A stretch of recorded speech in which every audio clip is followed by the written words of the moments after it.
What has been the most rewarding thing for you for being Santa for this many years?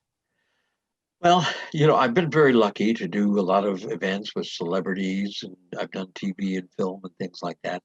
But I think one of the important things is to be grounded and to be, know the base of what we do as Santa.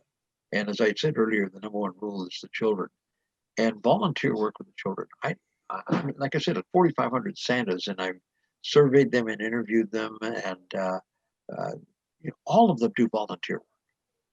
All of, whether it's local church work, school work. In fact, a lot of times they actually got started because someone came to them and said, "Would you volunteer to do something for the school or the church or something like that?" So the volunteer work is important. And I truly enjoy doing work with children's hospitals. In fact, this year I'll be doing a lot with Hassenfeld Children's Hospital in New York City, but I've done things with the Ronald McDonald House. And I'm also the National Santa for the Marine Corps Toys for Tots. So I get to do a lot of volunteer work with them.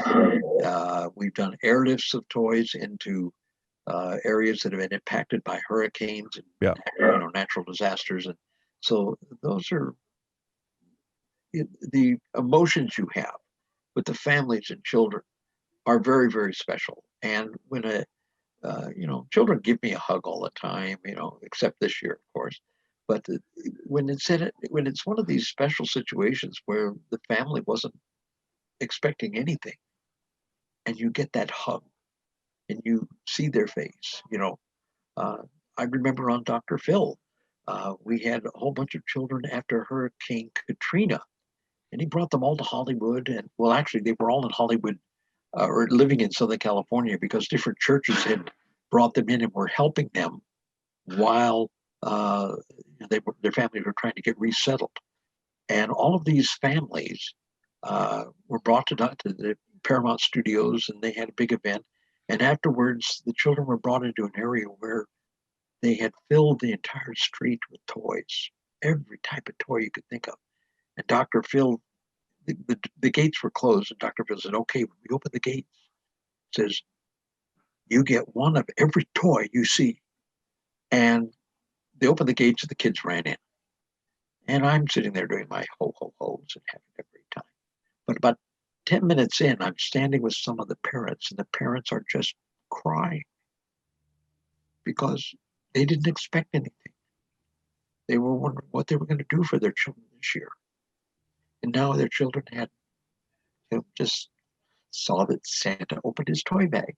Thank you, Dr. Phil. But again, I'm sitting there watering up when that happened. So it's those types of things I think that give me a good base to work from. Then I get to do the fancy stuff too. Would you say that's also the characteristics of the 4,500 some Santas that you've trained, that they have to have a heart for this? I think, well, you have to be real. And we tell them that in the school, you are Santa, and your job is to number one job is the children. And you're there to serve the children and to be Santa to them and to answer all their questions and take care of all their, and you can't always give them the exact answer they want, but you have to listen to them and you have to give them hopefully some optimistic outlook. How do you do that in this season? It is hard. The children are wondering how we're going to get to the house. The parents are actually wondering how do they help their child get the letter to Santa so that Santa can, respond to them.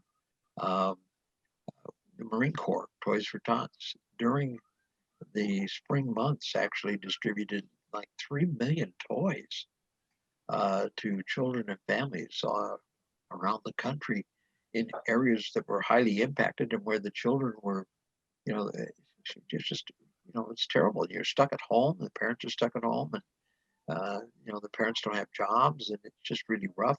Isn't it great to get the kids some games or some books, keep their minds occupied?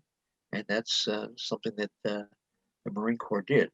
They have a little side thing that they do with the literacy program, and so that's what they did. They used the books and the games for the kids. And this Christmas, we'll be doing some airlifts. I think we're going to do one in Puerto Rico and some other areas of the country.